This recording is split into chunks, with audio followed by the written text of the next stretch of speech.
Hello and welcome to Nitrania YouTube channel. My name is Branislav Berec, and in this video I'm going to teach you how to play Crash Derby, which is a new game from Albi.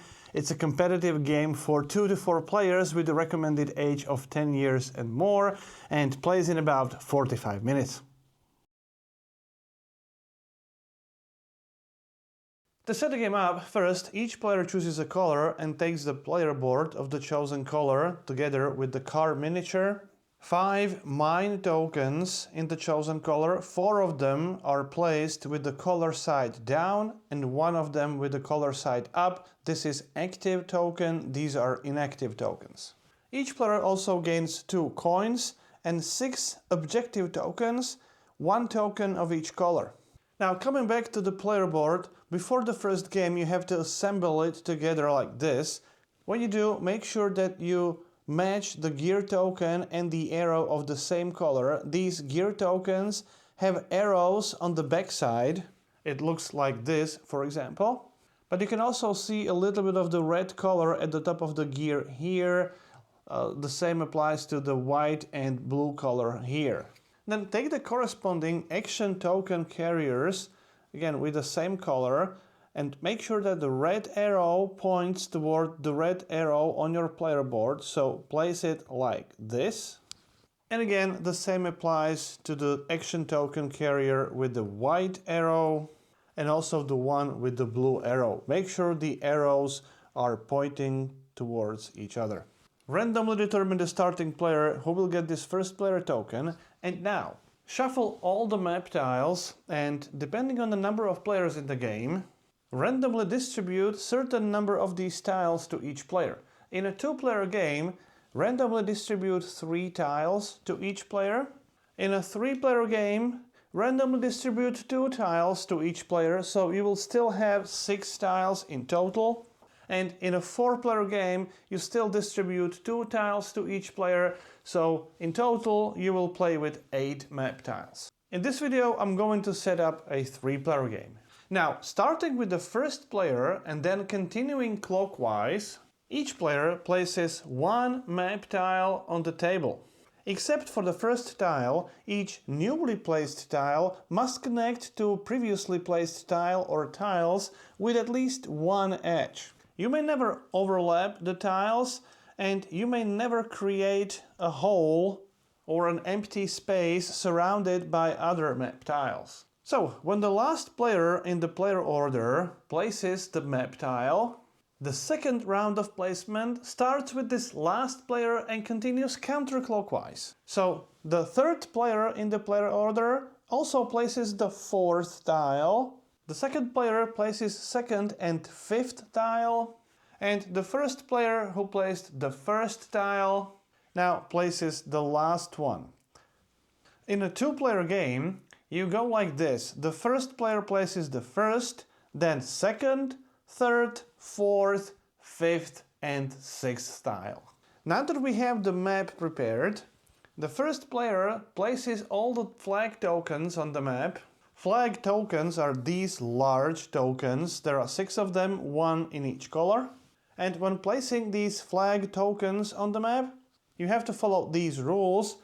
First of all, each map tile consists of 4 spaces, and each tile can only contain 1 of these tokens. Furthermore, the token must be placed on the space which is on the edge of the map. So in this example, it can be only one of these 3 spaces. Let's say we choose this one. Then the flag token can never be placed on the lava space. So for example, we can place this one here. And if we have a map tile which is either completely surrounded by other map tiles, or the only space or spaces of that map tile on the edge of the map are lava spaces, then you can place a flag token on any of those remaining spaces. However, you can never have 2 tokens on 2 adjacent spaces. There must always be at least 1 empty space between 2 flag tokens. So when we come to this map tile, we cannot place it here because we have to have at least 1 empty space between the flag tokens. And just to remind, all these tokens are placed by the first player, by the starting player. Then these are ability tokens. There are 7 types of these tokens. Randomly choose 3 of them, or if you want, you can agree upon which 3 of these types will be in the game. And you can return all the remaining tiles back to the box, they will not be used in the game. You can keep the chosen ability tiles near the map, they form a common supply from which you can buy these tokens during the game. Then these are obstacle tokens. Again, you can randomly determine which ones will be in the game, or you can collectively agree which ones you want to use. If you want, you can even use all of them. And again, similar to map tiles, in a 2-player game, deal 3 tokens to each player. And in a 3 and 4-player game, deal 2 random tokens to each player. Note that when you decide to play with these teleport tokens, make sure that there are at least 2 of them in the game. Now, similar to placing map tiles, starting with the first player and then continuing to the last one, and then from the last one back to the starting player, each player places 1 of these obstacle tokens. And again, each map tile can only contain 1 of these obstacle tokens. However, they can be placed so that they are adjacent to each other. And furthermore, they can also be placed on lava spaces. Create the general supply of the action tokens. And note that this trait doesn't count with the game. And starting with the first player and continuing clockwise, each player chooses the starting location for their car.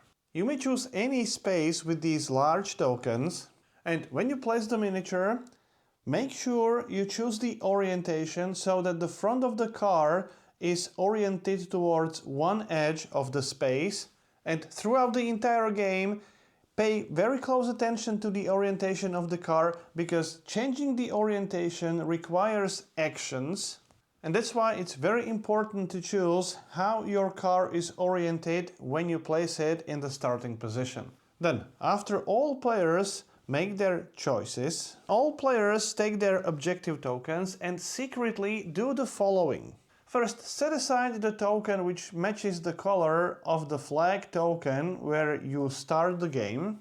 So in this case it is red token. And secretly choose one of the remaining tokens and set it aside.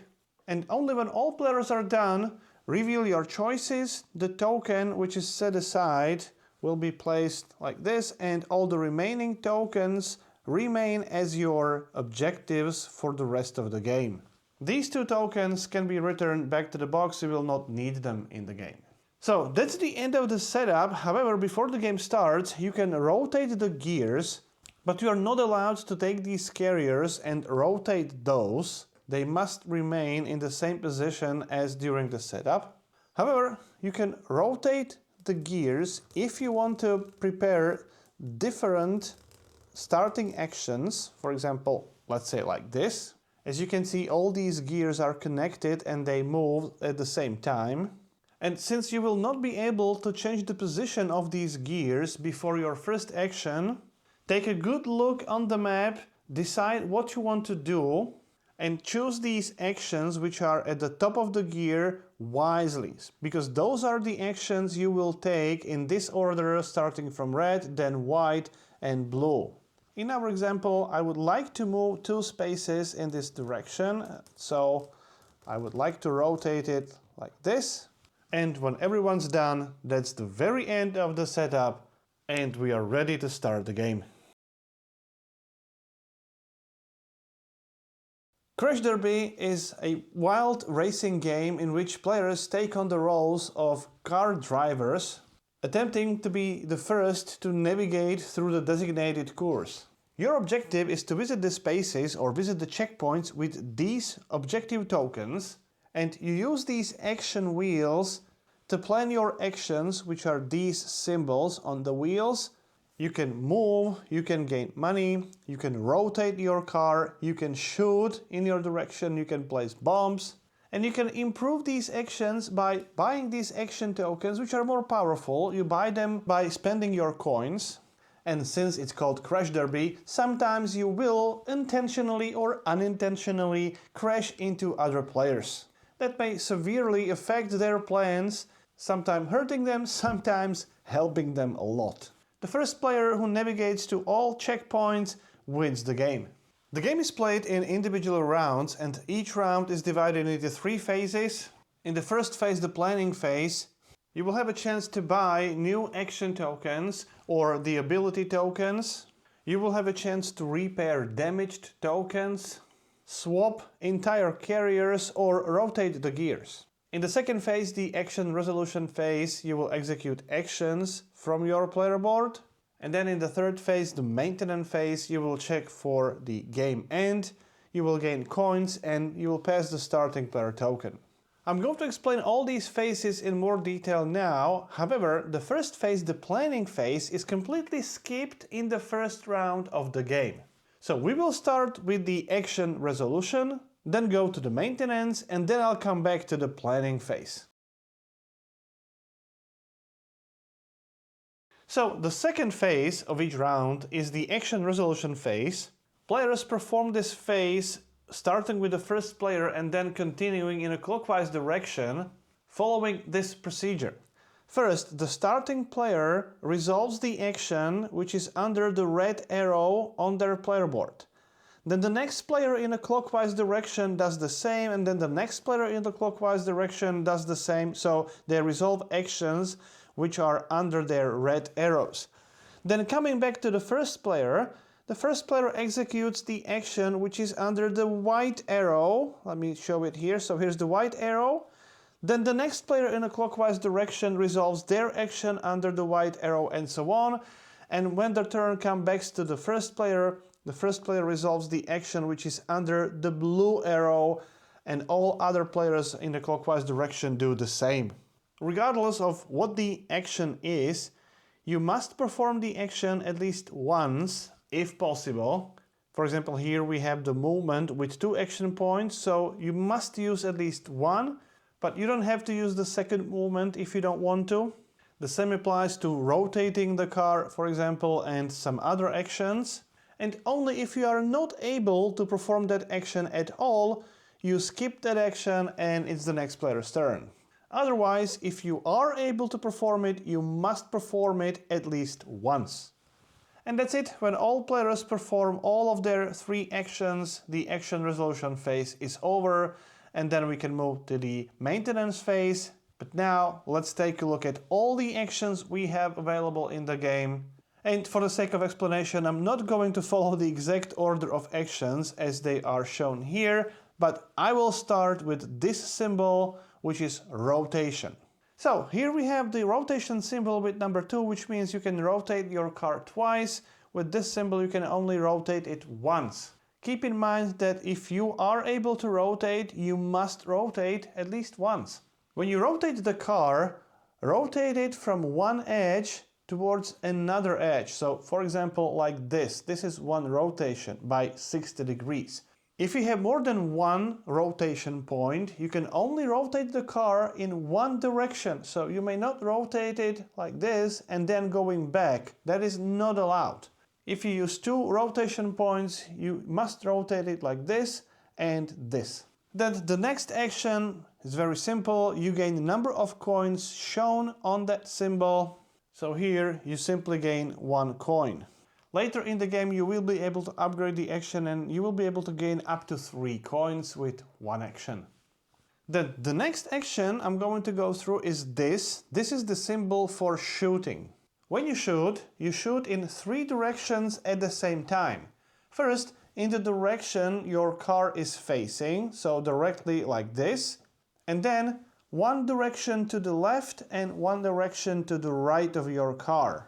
Your shooting has unlimited range and either hits the nearest car or it may hit the nearest wall, which is this obstacle token. If you hit the wall, the obstacle is immediately removed from the game because you have destroyed that wall. When you shoot and hit the opponent's car, you gain 1 coin from the general supply immediately. And then the opponent must choose the action with the highest value and damage that action or action token. If you have an actual action token, for example here we have gain 3 coins, you simply flip that action token to the side with the red color. If you don't have any action tokens and all your actions are simply pre-printed actions, or even if you have an action token, however you have more than one action with the same highest value, here we have 2 movement points, 2 rotations, 2 coins, you can choose which one you are going to damage. And if you decide to damage the pre-printed action, simply find the corresponding action token and place it with the red side up on the corresponding space. Damaged actions are simply not resolved. Then the action with this symbol is called mine arming. It allows you to flip one of these face down mine tokens face up to the colored side, and now you have the token available for placement. Placing a mine is a free action. To place a mine, simply take an active mine token and place it on the space with your car or any empty adjacent space.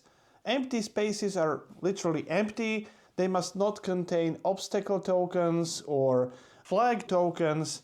You may not place a mine on a space with an opponent's car or on the space with another mine. When you move, you can place the token at any time during your movement. So, for example, I can move by one space and then place the mine in an empty adjacent space, for example here. Since placing a mine is a free action, if you have more than one active mine tokens available, you can place as many as you want during the same turn. And finally, the last type of action is the movement action. It has this symbol. Here we have 2 movement points, here we only have 1. And there's also an action token which has 3 movement points. When you resolve the movement action, you must always use at least 1 movement point. However, you are not required to use all the movement points. For each movement point, you move 1 space forward in the direction your car is facing. So in this example, it would be like this. If you have more movement points available, you still continue in the same direction. You may not turn the car and continue in another direction. You can also not move sideways like this. You cannot move backwards. You always move forward in the direction your car is facing. When you get to the edge of the map and you still have any movement points available, you must forfeit those movement points because you cannot move further beyond the edge of the map. Now, when you move, you will face various special situations, and let me explain those situations in the following minutes. First of all, these grass and sand spaces have no interaction with your car. They don't affect the movement at all. When you get to a lava space for any reason, when you simply move onto the lava space or when you are pushed to the lava space, for each such lava space, you must damage one of your action tokens with the highest value. If you have more than one action token with the highest value, you can choose which one you damage. And again, if it's just a pre-printed action, you simply find a corresponding action token and place it with the red side facing up. So it's basically similar to being shot by another player. If you move to a space or through space with a flag token, check your objective tokens. If they match and you don't have it completed yet, flip it to the completed side, and now this one is completed. If you complete all remaining objective tokens, you win the game. When you move to a space with your own mine token, nothing happens. When you move to a space with an opponent mine token, that opponent immediately gains 1 coin. So here, yellow player would gain a coin from the general supply. The mine token is returned to that opponent with an inactive side facing up. And you follow the same consequences as when moving on to the lava space, which means you have to damage the action token with the highest value. Here it would be the movement action. So when another player enters the space with your mine token, you gain the token back and you place it with an inactive side facing up, and you immediately gain a coin. When you move to a space with an obstacle token, stop your movement and immediately resolve that obstacle token. So, what do these obstacle tokens do? When you move onto a space with the oil spill, You have to stop your movement. You move one additional space in the direction you are facing, and then you turn your car backwards. This ends your movement. However, when you get to the edge of the map, like in this case, then you are not allowed to move forward. You simply rotate your car backwards. Even if you have this ability, which is called map traversal, I'll come to that later in the video, you are still not allowed to use the oil spill to get through the edge of the map. You must stay on the same space. These tokens are walls. They are impassable. You may not move onto the space, you may not move through that space. The only way to get through is to go around. However, you can shoot down the wall. So if you use the shoot action and you shoot the wall, the token is removed from the map for the rest of the game.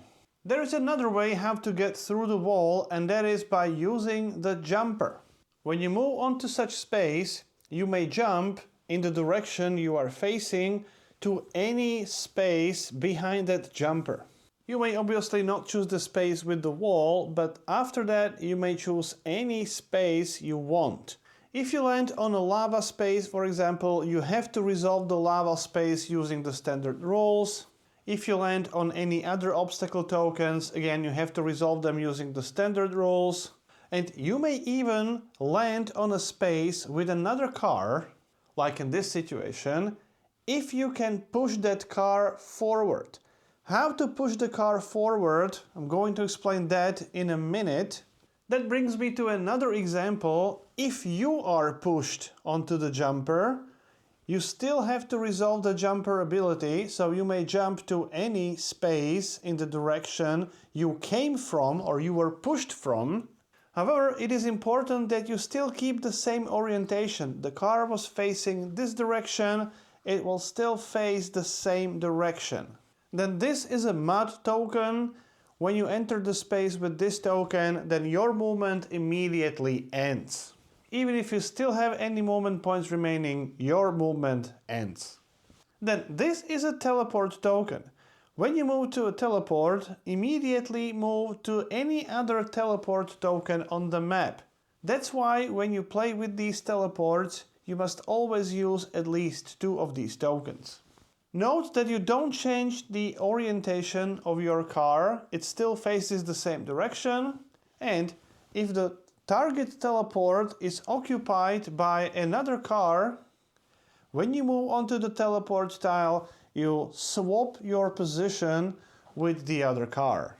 And finally, this is the turntable. When you enter the space with the turntable, you can change the orientation of your car any way you want, and you can continue your movement. So for example, you can rotate the car like this and continue moving to this flag token if you have the movement points available.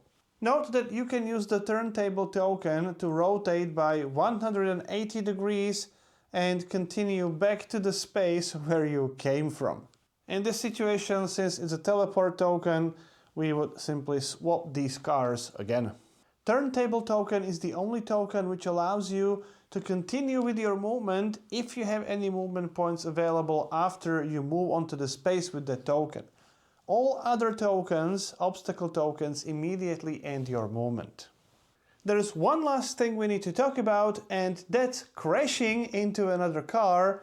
This is an important part of the game because this game is called Crash Derby. When you move to the space with another car, you push that car to adjacent space in the same direction. Don't change the orientation of the other car. If you have any remaining moves available, continue doing the same thing, so you push the car forward. When you get to the edge of the map and you still have any movements available, you can push the card off the map, and then the card comes back on the opposite side of the map, again with the same orientation.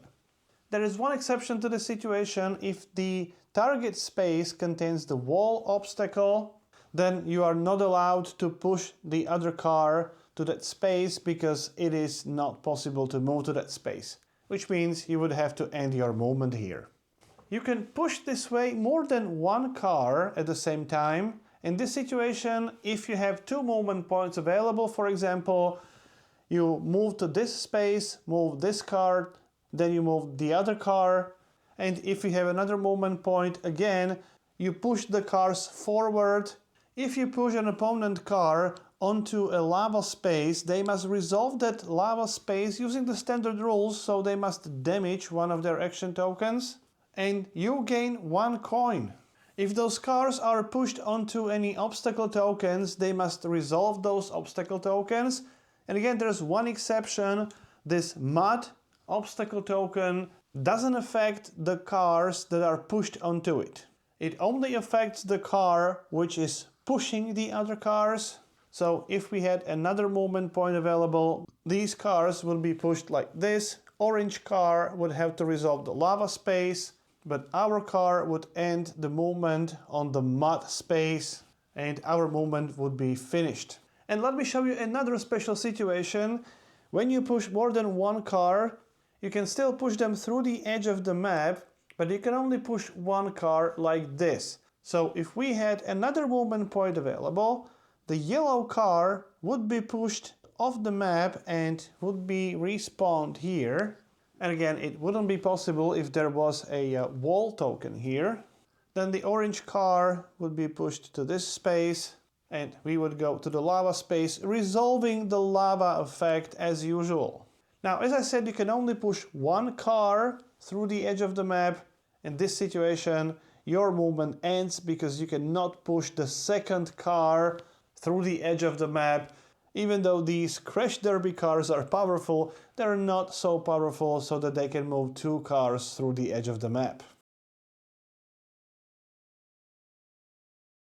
In the maintenance phase, first check if any player completed all their objectives. So if any player visited all the checkpoints based on their objective tokens. If yes, the game ends immediately. If not, then each player gains 1 coin from the general supply and the first player token is moved to the next player in a clockwise direction.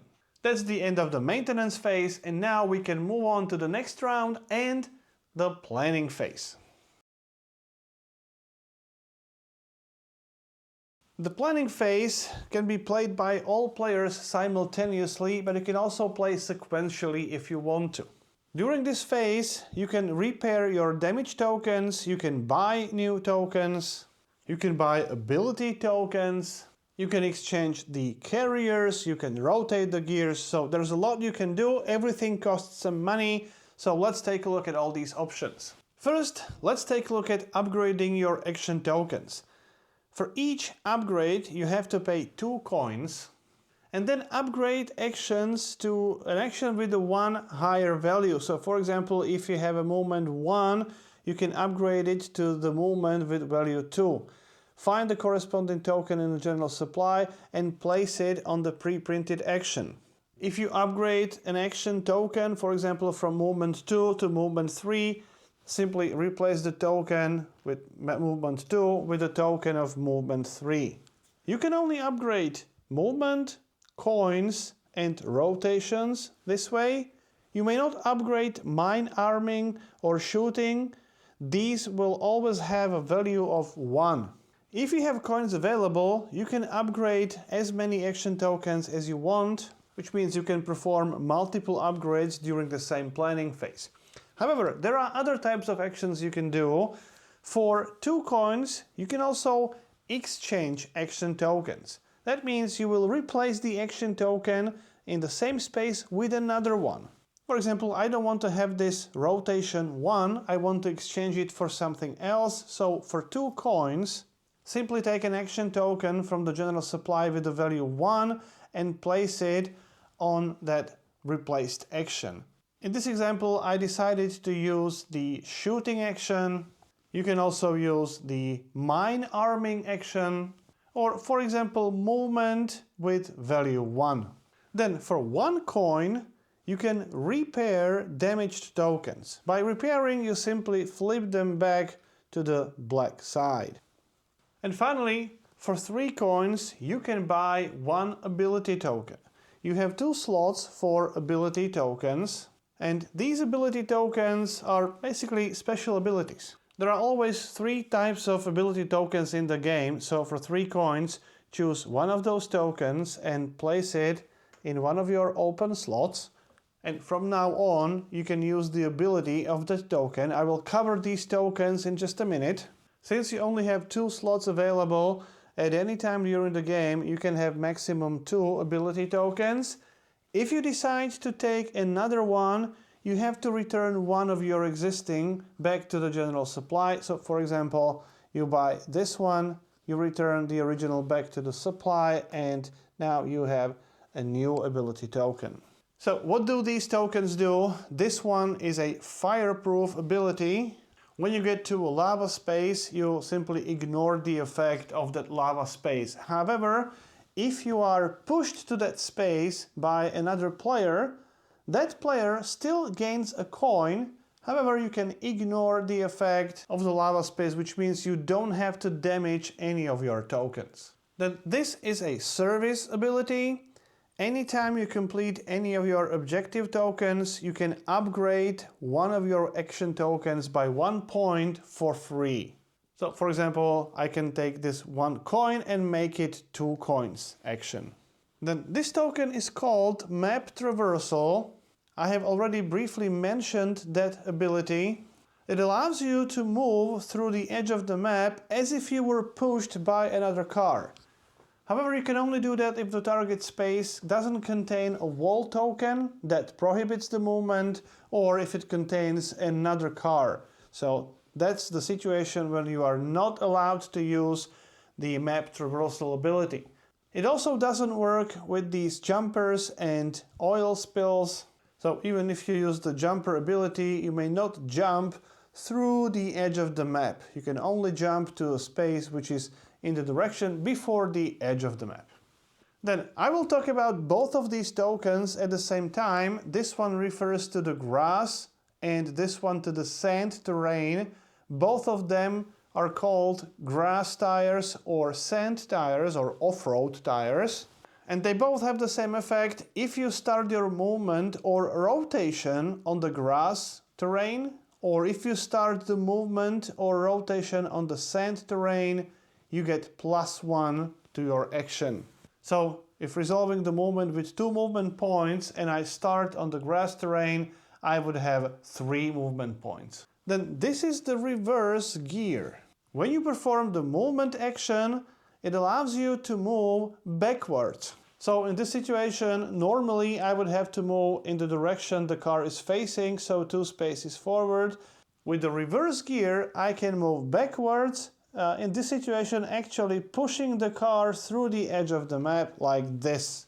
And the last but not least is this machine gun ability. When you resolve the shooting action, this type of action, you can shoot in all 6 directions. So even if I were standing here, normally I would shoot forward and to these 2 directions, but with the machine gun, I also shoot backwards and to these 2 directions. So I would hit both of these cars. So those are all the ability tokens. Now there are 2 additional things you can do during the planning phase. Once and only once during each planning phase, you can take 2 action token carriers and swap them with each other. For example, like this. You may not change the rotation of these carriers. You simply swap their gears. And then at the end of the planning phase, another action which is free but is actually mandatory is to rotate all the gears in the direction of these arrows. Remember, all of those gears rotate at the same time, and it's best when all players do these simultaneously, which means they all signal that their planning phase is over.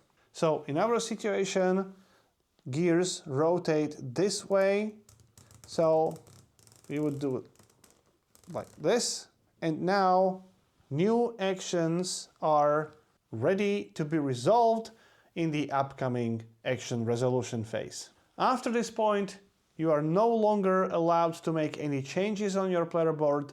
This is the end of your planning phase, and you can move to the action resolution phase. The game ends when any player in the maintenance phase has all their objective tokens completed. If that happens, that player wins. If there's more than one player who has all these objective tokens completed, then the player with the more coins wins the game. If there's still a tie, the tied players share the victory. So that's how you play Crash Derby. If you have any questions or comments, please put them into the comment sections below and I'll do my best to answer as many as I can. And that's the end of this tutorial. My name is Branislav Berec. You've been watching a video tutorial for Crash Derby from Albi. Enjoy the game and see you on the next one.